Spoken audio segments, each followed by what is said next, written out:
You live with your dog every single day. You feed them, walk them, play with them. But here's the uncomfortable truth.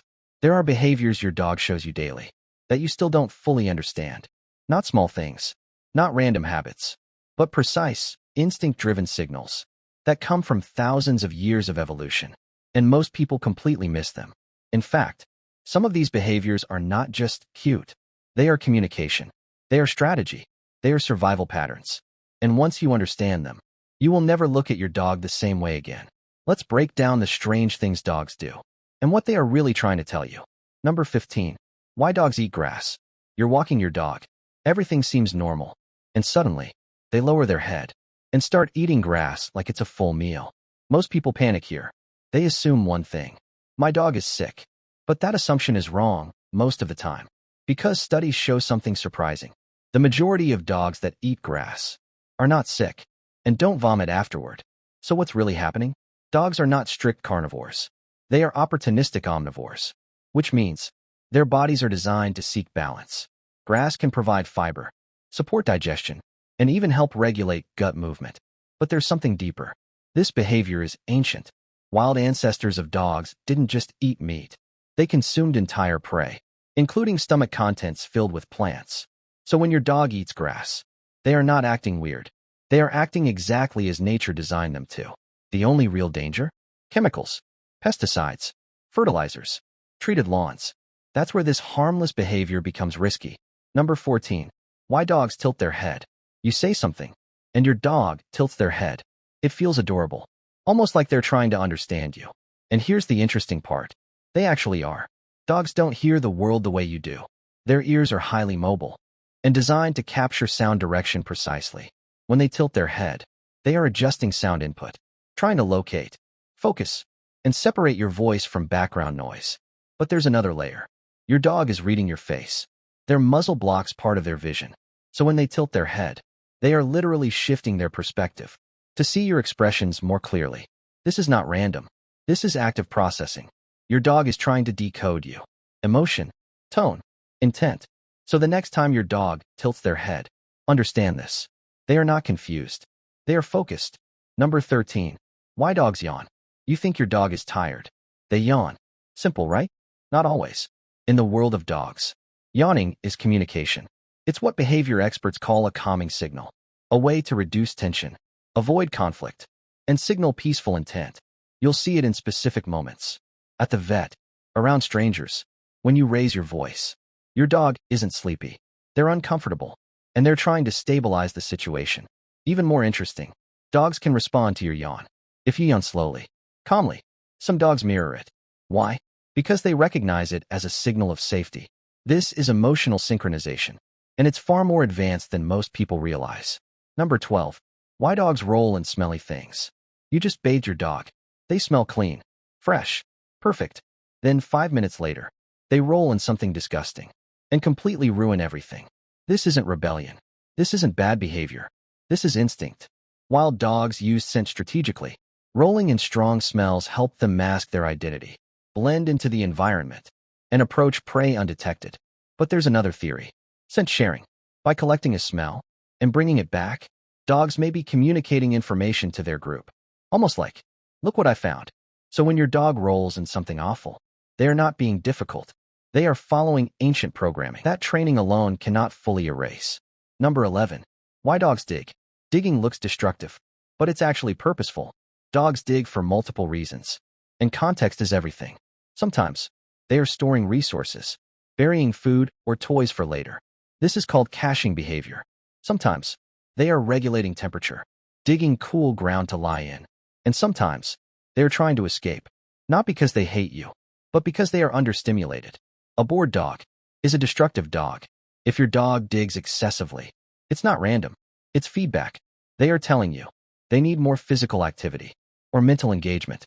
Ignore that signal, and the behavior intensifies. Number 10. Why dogs sleep with open eyes. You look at your dog. They appear asleep, but their eyes are slightly open. It's unsettling, almost eerie, but completely normal. Dogs have a third eyelid, a protective membrane, called the nictitating membrane. It keeps the eye moist, protected, even during deep rest. So what you're seeing is not your dog watching you. It's biology doing its job. Some researchers believe this may also serve as a defensive illusion, appearing alert, even when vulnerable. A small evolutionary advantage. That stuck. Number 9. Why dogs pant. Panting is not just about heat. Yes, dogs use panting to cool down, because they don't sweat like humans. But panting also reflects emotion, stress, anxiety, excitement. The difference is subtle, but critical. Stress panting often comes with yawning, lip licking, avoidance. Excitement panting comes with movement, attention, energy. Same action, different meaning. And if you don't read the context correctly, you misunderstand your dog completely. Number 8. Why dogs lick your face. When your dog licks your face, most people think it's just affection. And yes, part of it is, but not all of it. This behavior goes much deeper than simple love. It starts in puppyhood. Young puppies lick the mouths of adult dogs to request food and to show submission. It's a survival behavior. And when your dog licks your face, that instinct is still active. But there's another layer. Licking releases endorphins.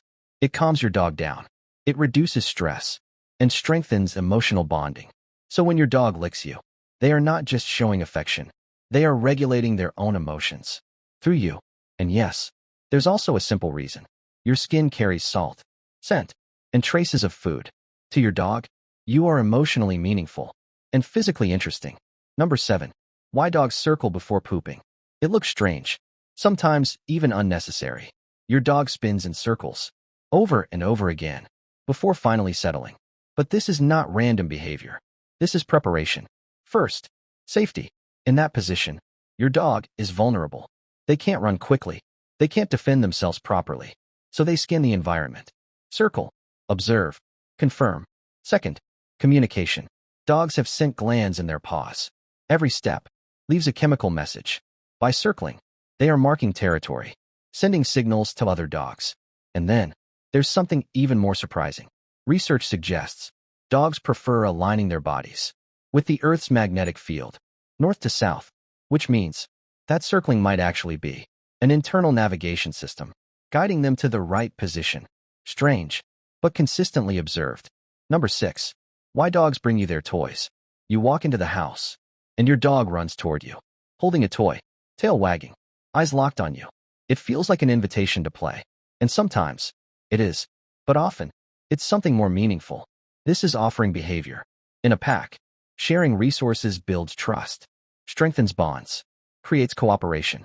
So when your dog brings you a toy, they are not just asking for attention. They are giving you something valuable. It's their version of, I trust you. I'm happy you're here. And in some cases, it becomes learned behavior. They realize, toy equals attention. Attention equals reward. So they repeat it. But at its core, it's connection. Number 5. Why dogs sniff people's crotches. This one makes humans uncomfortable. But for dogs, it's completely normal. Dogs experience the world through scent. And the human body has information-rich zones. The groin area contains apocrine glands. These release pheromones, chemical signals, carrying detailed biological information. When your dog sniffs someone there, they are not being rude. They are collecting data, age, gender, emotional state, even health changes. That's why some people attract more attention. Stress, hormonal changes, medical conditions, all increase scent output. Your dog is simply reading it in the most efficient way possible. The worst thing you can do? Overreact. Because your reaction turns it into attention, and attention reinforces behavior. Calm redirection is always more effective. Number 4. Why dogs expose their belly. A dog rolls over, shows their belly, and you immediately think they want a belly rub. Sometimes, you're right, but not always. This is where most people misread their dog, because this behavior has two meanings. First, trust. A relaxed dog, loose body, soft eyes, gentle tail movement. That's an invitation. They feel safe, completely comfortable. But second, submission. A tense body, stillness, avoiding eye contact. That's not a request. That's an attempt to avoid conflict. They're saying, I'm not a threat. If you ignore that difference, you can increase their stress without realizing it. So the key is simple. Don't just look at the action. Read the body. Number 3. Why dogs follow you everywhere. Room to room, step by step. Your dog is always there, watching, following, waiting. This is not dependency. This is biology. Dogs evolved from pack animals. And in a pack, separation meant danger. Being close meant survival. That instinct never disappeared. It simply transferred. To you. You are their center. Their safety point. Their reference. And then there's reinforcement. Every time being near you leads to food, attention, walks, play. The behavior strengthens. Especially in puppies. They imprint deeply. See you as a parental figure. And stay close instinctively. So when your dog follows you, it's not neediness. It's attachment. Number 2. Why dogs take your spot. You stand up for a moment. Come back. And your dog is in your spot. Completely settled. Like they own it. This isn't dominance. That idea is outdated. This is comfort seeking. Your spot is warm. It holds your body heat. And more importantly, your scent. To your dog, your scent is security, familiarity, calm. So sitting there feels like being close to you, even when you're gone. And sometimes, there's a social motive. They take your spot. So when you return, you sit next to them. From their perspective, that's a win. Number 1. Why dogs eat snow. You see your dog outside, eating snow, again and again. It seems pointless, but it's not. First, hydration. Cold air is dry. Dogs lose moisture through breathing, and snow becomes a quick water source. Second, instinct. Wild ancestors relied on snow. When liquid water wasn't available, that behavior stayed. But there's also something simple. Dogs enjoy it. The texture, the temperature, the movement. It's stimulating. But this is where you need to be careful. Because snow is not always clean. Road salt, antifreeze, chemicals. These can be dangerous. So the behavior itself is natural. But the environment determines whether it's safe. So now you see it. These are not random habits. Not meaningless actions. Every behavior, every movement, every small, strange thing your dog does has a purpose, a reason, a signal. And the moment you start understanding those signals, everything changes. Your communication improves. Your bond deepens. And your dog stops being a mystery and starts becoming completely clear.